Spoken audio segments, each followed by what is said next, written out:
The massive space station hung in the darkness like a jewel made of metal and light. Ships from 100 different worlds docked at its ports every day. Inside the largest chamber, representatives from across the galaxy gathered for another meeting of the Galactic Council. The room was enormous, with seats arranged in circles that rose higher and higher toward the ceiling. Each seat held a different species, each one strange and unique in its own way. Ambassador sat in the human section, his hands folded calmly on the desk before him. He had been Earth's voice in this chamber for 2 years now. Today's discussion concerned territorial rights in the neutral zones, the empty spaces between established borders where no one had yet claimed ownership. 3 star systems near human space had been identified as suitable for colonization. Earth wanted them. So did the Empire. There were large creatures, standing nearly 3 meters tall with thick armor-like skin that gleamed purple under the chamber lights. Their ambassador had been speaking for nearly an hour. His voice boomed through the translation devices that let all species understand each other.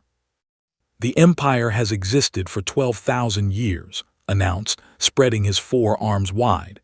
We have earned our place among the stars through strength and conquest. These systems fall within our sphere of influence. We claim them by right of power." Press the button that gave him permission to speak. A light appeared above his seat, and the chamber's attention turned to him. He stood slowly, keeping his face neutral and professional. "The neutral zone agreements specifically state that proximity alone does not grant automatic rights," said clearly. "Earth's colony ships are closer to these systems than any outpost. We have already begun preliminary surveys. Our claim is legitimate under Council law." His laugh cut through the chamber like a blade. It was not a pleasant sound. Several other species joined in with their own versions of laughter, felt heat rising in his chest but kept his expression calm. He had been trained for this. Humanity needed allies in the Council, not enemies. "Council law," repeated, his voice dripping with contempt. "Yes, humans love their laws and protocols. You hide behind words and regulations because you lack the courage to defend your claims with real strength." He turned to address the entire assembly now, his voice growing louder. "Everyone here knows the truth about humans. You are a species that fears war. You talk and talk and talk because you are too weak to fight. You have no warrior spirit, no honor, no backbone." The chamber erupted in noise. Some species murmured in agreement. Others remained silent, watching. A few of Earth's allies looked uncomfortable but said nothing. The insult hung in the air like poison. His hands gripped the edge of his desk. Every instinct in his body screamed at him to respond, to defend his species, to throw the insult back in his face. But he was a diplomat. He took a slow breath and spoke with forced calm. "Ambassador's opinion of humanity is noted for the record," said. "However, I must formally protest this characterization and request that the Council leadership remind all members to maintain professional discourse." Laughed again. "Professional discourse. Listen to how he speaks. This is what I mean, Council members. Humans are children playing at diplomacy because they cannot stand as equals in any arena that matters." The Council President, an ancient being whose species had founded the Council ago, raised one crystalline appendage. "This session is concluded for today. We will reconvene tomorrow to vote on the territorial dispute. All ambassadors are dismissed." Left the chamber with his head high and his back straight. But inside, rage burned like a star going nova. The moment he reached the secure human section of the station, he activated the emergency channel to Earth. "Get me President immediately," he told the communications officer. "Priority Alpha, tell her it's about the Council session." 30 minutes later, the President's face appeared on his screen. Was a woman in her late 50s with gray beginning to show in her black hair. Her face was lined with scars from her years in military service before she entered politics. Her eyes were sharp and intelligent. "I've already seen the recordings," said before could speak. "The whole thing is spreading across every communication network in the galaxy." Madame President, I apologize. I should have responded more forcefully, but I didn't want to create an incident. You did the right thing. A diplomat's job is to buy time for leaders to make decisions. She paused and saw something dangerous flash across her face. They think we fear war. Behind her, Admiral Menu stepped into view. He was younger than the president but carried himself with the same military bearing. The insult is being repeated on every major galactic network. Some species are openly mocking Earth now. Our position in the Council is being undermined. His jaw tightened. She was silent for a long moment and recognized that look. He had seen it in historical footage from Earth's unification wars, when she had been a commander making impossible choices. Request an emergency council session for 3 days from now, said quietly. Tell them Earth's president will be making an official response to the Empire's accusations. You're coming here yourself, felt surprise and concern. Presidents rarely left Earth for council matters. Yes, and make sure that session is broadcast across every channel in the galaxy. I want everyone to hear what I have to say. She leaned closer to the camera. They want to know if humans fear war. I'm going to give them an education. The screen went dark. Sat in silence, a cold feeling settling in his stomach. He had read the histories. He knew what humanity had done to itself before reaching the stars. The galaxy was about to learn too. 3 days. In 3 days, everything was going to change. The human dreadnought, Indomitable, appeared at the edge of the Council Station's controlled space exactly on schedule. It was not alone. 6 escort cruisers flanked it, and 3 destroyer squadrons maintained formation in a perfect military display. The galaxy had seen human ships before, but never like this. These vessels moved with precision that made several alien military observers nervous. Inside the council chamber, representatives took their seats with unusual tension in the air. News of President's arrival had spread quickly. The human section was different today. Instead of just ambassador, it now held a dozen people in military uniforms.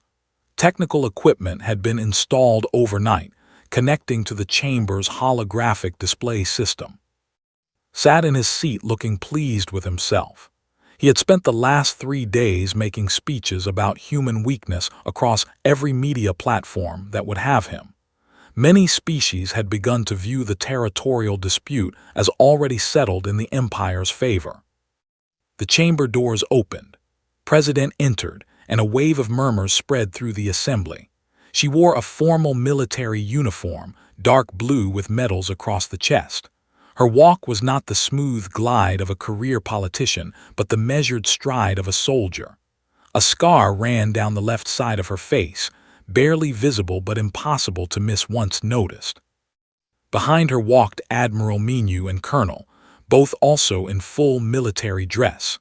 They carried themselves like people who had seen real combat and survived. Took her place at the central podium reserved for planetary leaders making formal addresses. She looked around the chamber slowly, her gaze passing over each section. When her eyes reached, she held his stare until he shifted uncomfortably in his seat. Members of the Galactic Council, began, her voice clear and strong. 3 days ago, Ambassador of the Empire made a statement about humanity. He said we fear war. He said we hide behind words because we lack the strength to back them with action. He suggested that humanity has no warrior spirit, no courage, no honor. She paused, and the silence in the chamber was complete. I have come here today to provide context that this council lacks. You see, most species in this galaxy develop space travel through cooperation and peaceful advancement. Your histories are filled with gradual progress, scientific achievement, and cultural evolution. Earth's history is different, very different. Gestured and the holographic display activated.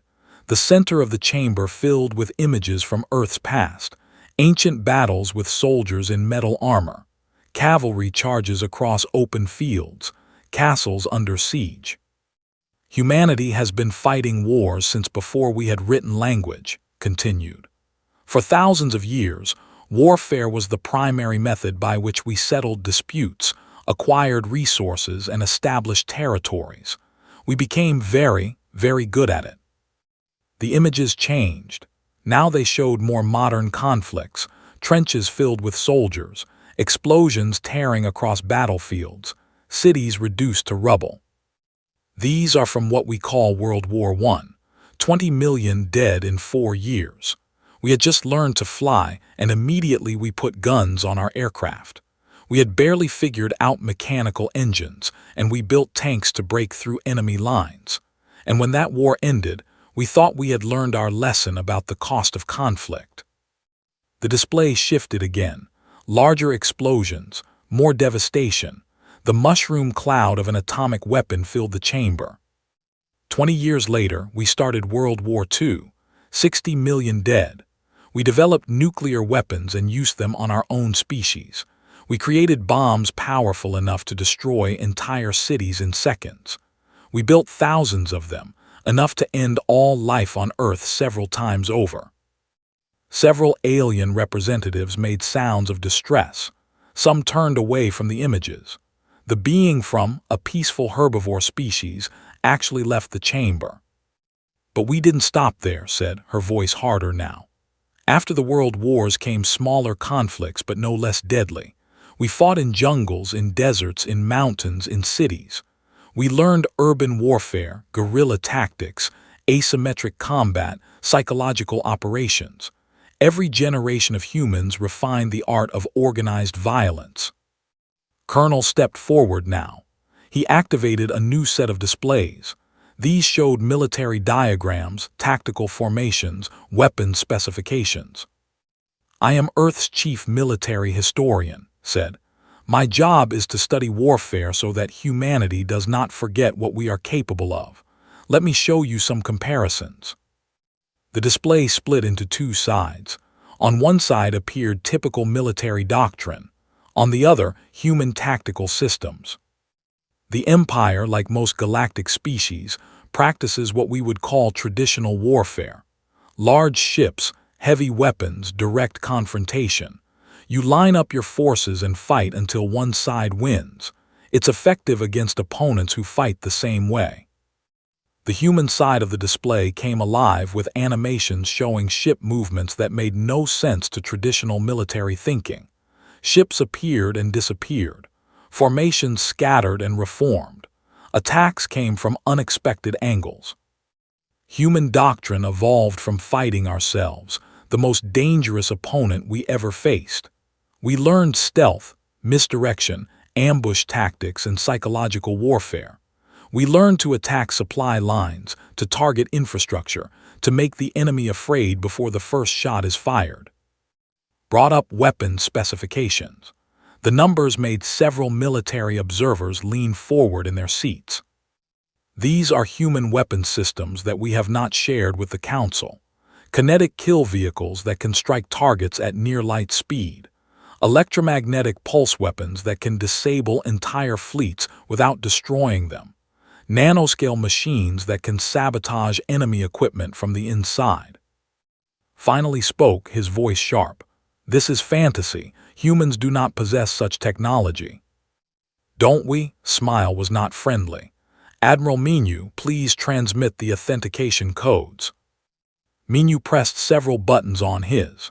Across the galaxy, on classified human military bases, weapons systems activated just long enough to prove they existed. Monitoring stations in dozens of alien territories detected the signatures. Confirmation reports began flooding into the council chamber. The room erupted in shocked voices. Species that had dismissed humanity as weak suddenly saw them as potentially the most dangerous military force in known space. Raised her hand and silence gradually returned. We don't fear war, Ambassador. We fear what we become in war. We fear how easily violence comes to us. We fear how good we are at destruction. That's why we came to the Council seeking peace. Not because we couldn't fight, but because we chose not to. She looked around the chamber one more time. We joined you hopping to learn a better way. We wanted to be diplomats and scientists and explorers instead of warriors. But do not ever mistake our choice for inability. We know war in ways you cannot imagine. We carry the ghosts of billions of our own dead who fell in conflicts you would consider unthinkable. His voice dropped to barely above a whisper, but in the silent chamber, everyone heard. You don't want to see what humans become when we stop choosing peace. The session ended in chaos. The emergency council session had been going for 3 hours. Ambassador stood at his podium, his 4 arms gesturing angrily as he spoke. His purple skin had darkened to almost black with rage. The human president comes here with threats and images meant to frighten us like children, said. She shows us old weapons and extinct conflicts, trying to make her weak species appear dangerous. The Empire will not be intimidated by theatrical displays. President sat calmly in the human section. She had expected this response. Pride was a powerful thing, and she had just wounded his pride in front of the entire galaxy. He could not back down now without losing face. President showed us history, said Ambassador of the Collective, a species that valued honesty above all else. She made no threats. She simply revealed information that was previously unknown. Information presented as intimidation, shot back. The Empire has fought and won 1,000 wars across the centuries. We are not afraid of humans and their primitive past. He turned to face directly. If Earth believes it is so powerful, then prove it. I invoke the right of contest. A shocked silence fell over the chamber. The right of contest was ancient, dating back to the Council's founding. It was rarely used because it meant open warfare between 2 member species. The rules were simple and brutal. Each side would designate a battlefield in neutral space. They would have 1 standard month to prepare. Then they would fight until one side surrendered or was completely destroyed. The Council President's crystalline form shimmered with concern. Ambassador, the right of contest has not been invoked in over 300 years. Are you certain this is the path you wish to take? I am certain, said firmly. Let humanity put its weapons where its mouth is. Let them prove they are more than just ancient history and empty threats. All eyes turned to President. She stood slowly, her expression unreadable. For a long moment she said nothing. Then she spoke and her voice was ice cold. The United Earth Government accepts the Empire's challenge. We agree to the right of contest under standard council rules. The chamber erupted again, even looked shocked. Admiral Minu leaned close to whisper something to the president, but she shook her head. Are there any other conditions either party wishes to establish? The council president asked. Yes, said. The Empire may bring as many ships as they wish to the battlefield. Earth will not restrict their numbers. His laugh was sharp with triumph. Generous of you. The fleet will number 300 warships. How many does Earth plan to bring? Enough was all said. The session ended with the right of contest officially registered. The battlefield would be a location called the Silent Nebula, a dense cloud formation that interfered with long-range sensors. Both sides had 30 days to prepare. The news spread across the galaxy within hours. Some species expressed concern. Others saw it as entertainment. Betting pools opened on various worlds, with odds heavily favoring the Empire. After all, they had centuries of successful military campaigns. Humans had shown old videos and specifications, but no one had actually seen them fight. Back on Earth, President called an emergency meeting of the military command. Fleet Admiral entered the war room looking grim. He was a thin man with sharp features and eyes that seemed to calculate possibilities constantly. Tell me we can win this, said without preamble. We can win, replied, but it won't be clean. They have numbers and experience. What do you need? Full authorization to mobilize the reserve fleets, access to the experimental weapons programs, and Captain. Captain commanded the Shadow of Earth, humanity's first full stealth carrier. The ship could disappear from sensors completely and carried enough fighters to overwhelm a small fleet. She was young for a ship captain, only 32, but she had proven herself during the Mars Rebellion. "You'll have everything," said Minu. "Activate the reserves. You have complete operational control. I want General and his Marines ready for boarding operations." "You really think we'll get that close?" Minu asked. Smiled, and it was not a pleasant expression. Think in terms of traditional space combat. Big ships shooting big guns at each other. They've never fought an enemy that refuses to play by those rules. Across human space, the mobilization began. Ships that had been in reserve status powered up their reactors. Military personnel on leave received activation orders.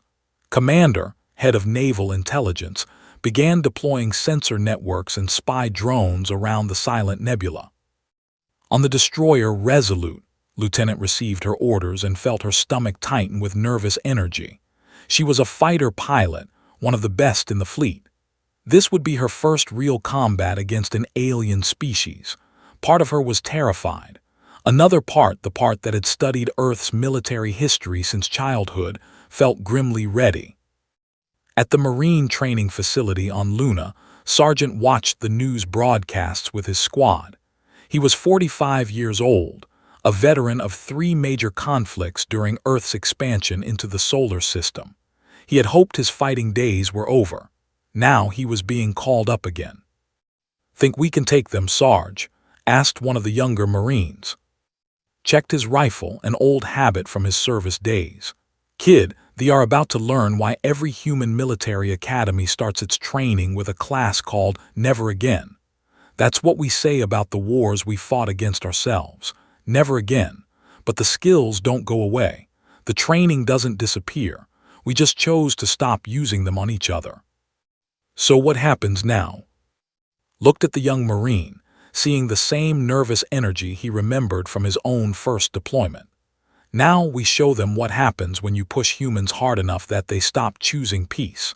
Now we remind the galaxy that we didn't crawl to the top of Earth's food chain by being weak. We did it by being the scariest predators on a planet full of predators." The countdown began. 30 days until the Battle of Silent Nebula. 30 days for both sides to prepare for a fight that would change the galaxy's understanding of humanity forever. In the Empire, oversaw the assembly of his fleet with absolute confidence. 300 warships, each one a testament to military might. How could the humans possibly stand against such power? In human space, Admiral studied maps of the silent nebula and smiled. They were bringing 300 ships to a knife fight. They just didn't know it yet. The silent nebula looked beautiful from a distance, like a purple and blue cloud painted across space. Up close, it was a navigation nightmare. The dense gases interfered with most scanning technologies, creating blind spots and sensor shadows everywhere. It was exactly the kind of battlefield that gave traditional military commanders headaches. Ambassador stood on the bridge of his flagship, the Eternal Victory, surrounded by holographic displays showing his fleet's position. 300 warships spread across space in a formation that had won battles for centuries. Each ship was massive, bristling with weapons designed to tear through enemy armor. The sight filled with pride and certainty. "The humans are arriving," reported his tactical officer. On the main display, human ships began appearing at the opposite end of the nebula. Leaned forward, counting. 70 ships. Only 70 against his 300. He had expected the humans to bring more, to at least try to match his numbers. This would be even easier than he thought. "They really are fools," said. "Broadcast across all channels. Tell them they can still surrender with honor." No response came from the human fleet. They simply held position, their ships dark and silent. "Very well," said. "All ships advance in standard assault formation. We end this quickly." The fleet moved forward like a wall of metal and weapons. It was an impressive sight, the kind of overwhelming force that had made civilizations surrender without firing a shot. Watched the distance close between his fleet and the human position. Then the human ships vanished. What stared at his displays. One moment 70 ships had been clearly visible, the next they were just gone. Find them. How did they disappear? Unknown, Commander. Our sensors are showing interference from the nebula gases. Wait, I'm detecting multiple small contacts, hundreds of them. Those weren't ships, those were drones. Captain sat in the command chair of the Shadow of Earth, completely invisible to sensors. Her stealth carrier had been drifting through the nebula for 3 days, silent and hidden. Now she activated the combat drones that had been deployed throughout the cloud. All wings, you are clear to engage, said calmly. Target their sensor arrays and communication systems. Don't let them coordinate. The drones were small, fast, and controlled by AI systems that could react faster than any biological pilot. They swarmed the fleet like insects, targeting weak points with precision that seemed impossible. The drones didn't try to destroy the big warships. They blinded them, disabled their communications, and disrupted their formations. Admiral watched from his command ship, the Defiant. His 70 ships weren't meant to match the in firepower. They were bait, drawing the enemy into the nebula where visibility was poor and sensors didn't work properly. Now the real battle began. All ships execute scatter pattern 7, ordered. Engage at will.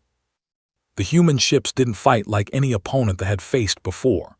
They didn't maintain formation or exchange fire at safe distances. Instead, they darted in and out of the nebula's dense regions, appearing only long enough to fire precisely aimed shots before vanishing again into the clouds. Each attack targeted vulnerable systems, crippling ships without necessarily destroying them. Lieutenant led her fighter squadron through the chaos with her heart pounding. Her heads-up display showed dozens of targets, but she focused on her training. Don't try to win quickly. Make them afraid. Make them confused. Make them helpless. Target their bridge sections, she told her squadron. Non-lethal shots if possible. We want them dead in space, not dead in general. Her fighters dove toward a cruiser, their weapons firing in perfect coordination. The shots tore through the ship's sensor array and communication antenna. The cruiser went dark, unable to see or coordinate with its fleet. Then came Commander's surprise. The minefield he had spent weeks laying suddenly activated. But these weren't normal mines. They didn't explode. They released electromagnetic pulses that cascaded through ship systems, frying circuits and shutting down power cores.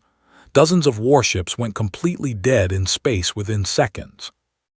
Watched his perfect formation collapse into chaos. Ships were going dark everywhere. The drones were too many and too fast to target effectively. Human ships appeared and disappeared like ghosts.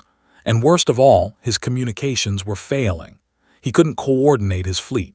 Each ship was fighting alone, exactly the situation his tactical doctrine was never designed to handle. All ships withdraw too. His order was cut off as something massive appeared directly above his flagship.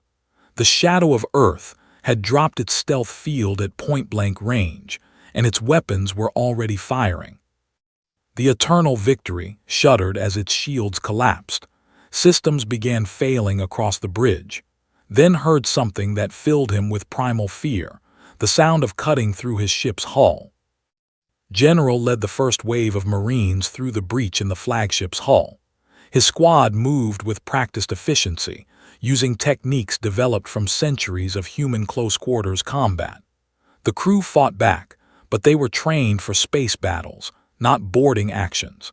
They had never needed to learn how to fight inside their own ships.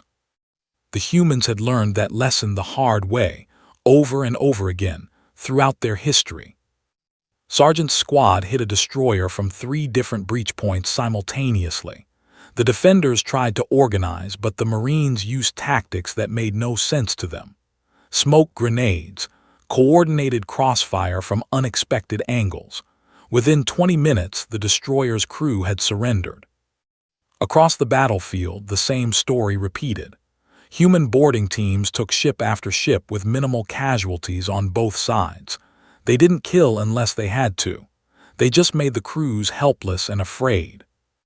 The turning point came when Lieutenant executed the maneuver that Admiral had named the Hammer of Earth. She led her squadron in a feigned retreat, drawing a group of carriers deep into the densest part of the nebula. The ships pursued, thinking they had finally caught some prey. Captain's carrier was waiting there in complete silence.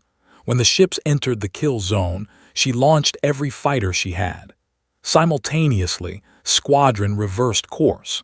They found themselves caught between two forces, unable to maneuver in the tight confines of the nebula.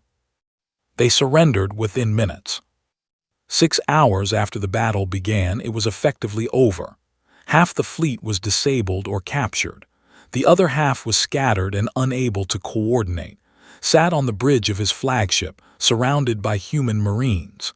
General stood before him, weapon lowered but ready. "You won," said quietly. His pride was shattered, his certainty was gone. "You could have destroyed us completely. Why didn't you?" Looked at the commander with something that might have been pity. "Because we remember what it's like to be on the receiving end of total war. We remember the cost. That's why we're here, not to prove we can kill, to prove we can win without becoming monsters." The battle ended not with explosions and death, but with surrender and humiliation. The Empire's fleet had been utterly defeated by a force 1/4 its size.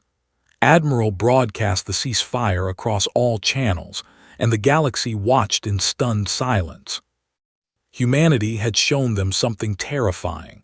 Not just military power, but military power combined with restraint. That was somehow more frightening than simple violence. President received the report in her quarters aboard the Indomitable. She closed her eyes and let out a long breath. They had won. Now came the harder part, making sure the galaxy understood why they had fought and why they had chosen mercy. The Galactic Council chamber had never been so crowded. Every species with membership had sent representatives. Even species that rarely attended had observers present. The galaxy wanted to see what would happen next. Would the humans demand tribute? Would they humiliate the further? Would they establish themselves as a new military power to be feared? President entered the chamber with Ambassador walking beside her, not in chains, not under guard, simply walking as one leader with another. The sight confused many observers, looked different now. His proud bearing was gone, replaced with something quieter and more thoughtful. They took their places at the central podium together. The chamber fell silent with anticipation. "Members of the Galactic Council," began, "we gather today to discuss the results of the rite of contest between Earth and the Empire. As you all know, the battle concluded 6 days ago. The human fleet achieved complete tactical victory." She paused, letting that sink in. Then she activated the holographic display. Instead of showing the battle itself, she showed the aftermath. Ships disabled but intact. Casualty reports that made several representatives lean forward in surprise. "The Empire brought 300 warships to the Silent Nebula," continued. "Earth brought 70. By the end of the engagement, 247 ships were disabled or captured. 0 were completely destroyed. Casualties numbered 412 individuals, mostly from injuries during boarding operations. Not one life was taken intentionally." Admiral Menu stepped forward with detailed tactical breakdowns. He showed how human forces had systematically dismantled the fleet using strategies the galaxy had never seen before. Stealth technology, drone warfare, electronic warfare, precision boarding operations. Every move calculated not for maximum destruction but for maximum effectiveness.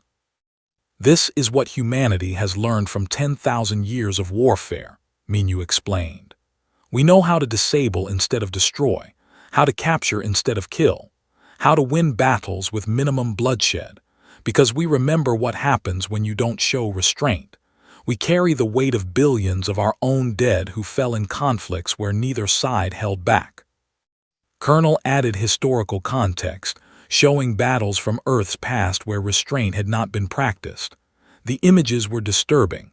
Cities bombed into dust, populations displaced or destroyed, the long-term costs of total war. "We could have annihilated the fleet completely," said quietly. "Our weapons were more than capable, but that's not who we are anymore. That's not who we're trying to be."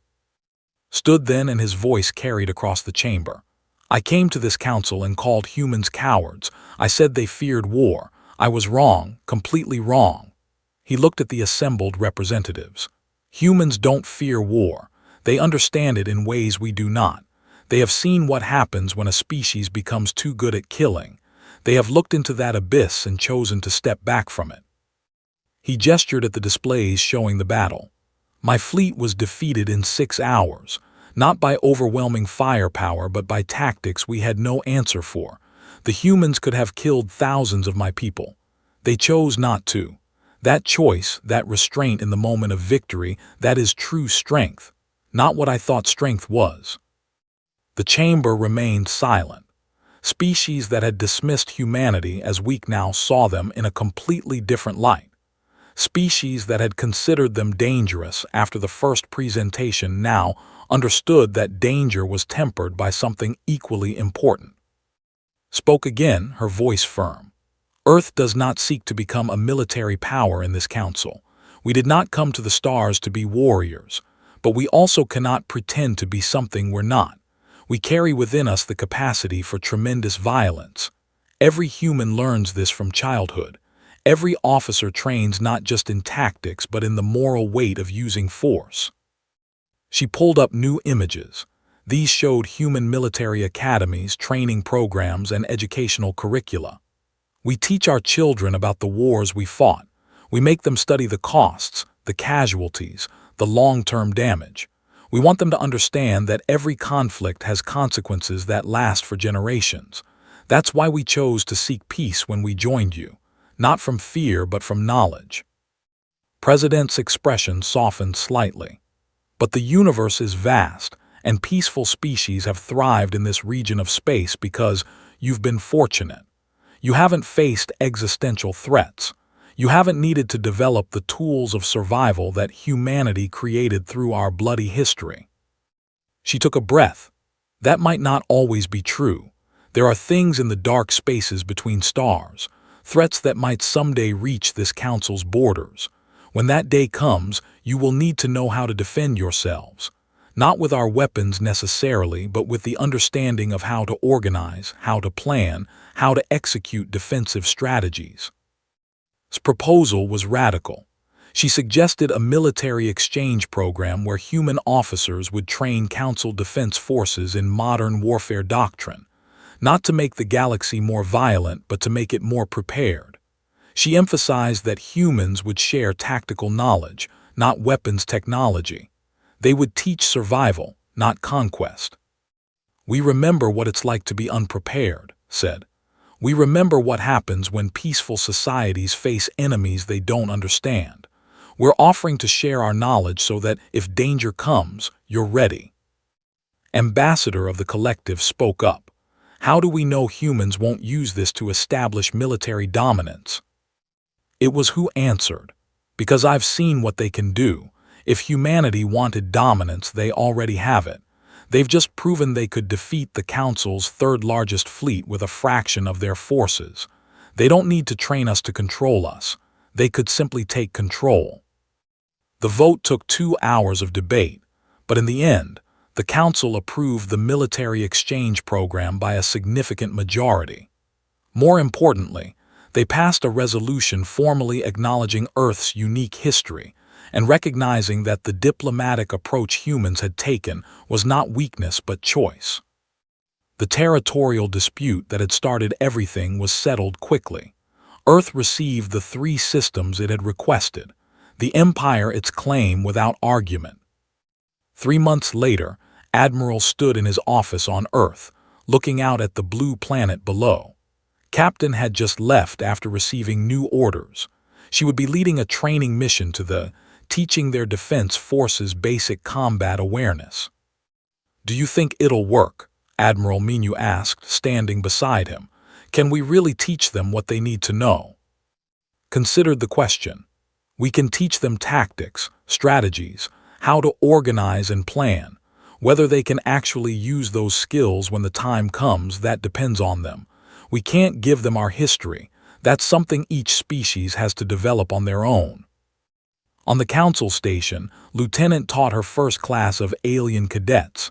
They were nervous, unsure what to expect from a human instructor. She started with a simple question. Why do you think humans seem so different from other species in how we approach warfare?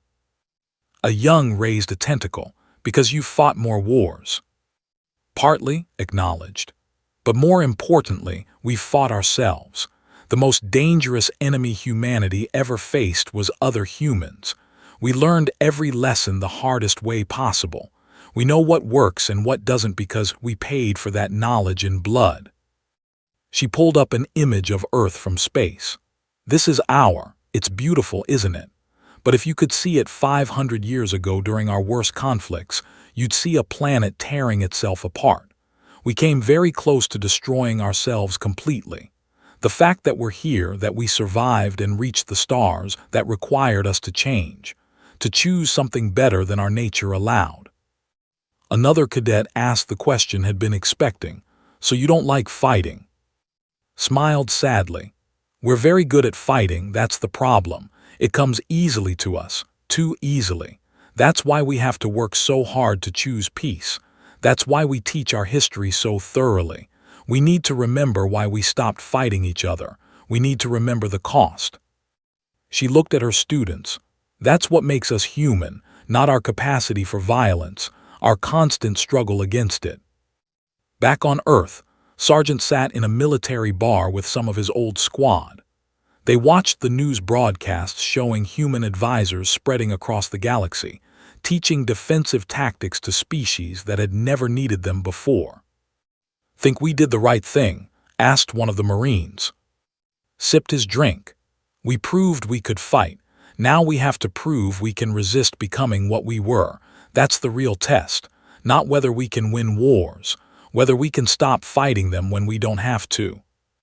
"You sound like a philosopher, Sarge." "Maybe, or maybe I'm just old enough to remember why we have that saying, never again." He raised his glass.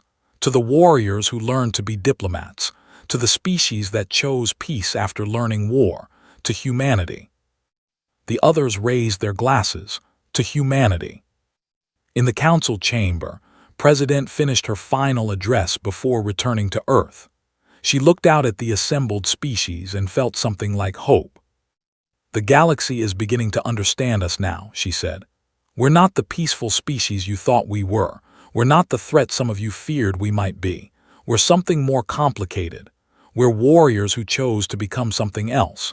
We're a species carrying ancient weapons but trying to build a better future. That contradiction defines us. That struggle makes us who we are." She paused, then spoke words that would be repeated across the galaxy for generations to come. "We don't fear war, council members. We fear forgetting why we chose peace. That fear keeps us honest, keeps us striving for something better than our nature wants us to be. That's what makes us human, and that's what we hope to share with you. Not our capacity for violence, but our hard-won wisdom about when not to use it." The galaxy watched and learned, and slowly began to understand that humanity's greatest strength had never been their weapons or their tactics, or their 10,000 years of military evolution. It was their choice, every day, to be something more than the warriors they were born to be. That was the lesson Earth had to teach. Not how to fight wars, but why to avoid them. Not how to win battles, but how to win the harder fight against your own nature. The galaxy was listening now. Finally, they understood.